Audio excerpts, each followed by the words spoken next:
we believe we desire. As each day, and in this day, Gayon. grant us the love, peace, and unity of each and every one of us, Lord. We give you thanks and praise through your Son, Jesus Christ, our Savior. Amen. Amen.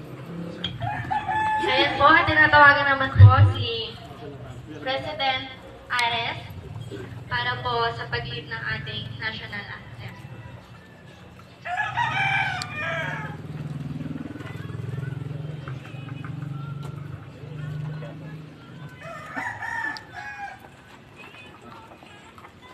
Bahayang mag-iliw. Ready? Gwapo. Mga kababayan, ang pambansang awit ng Harap dito.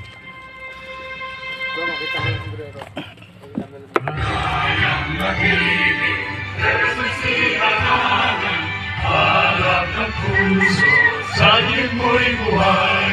Lupang hiliran, Huli ka ng magiting sa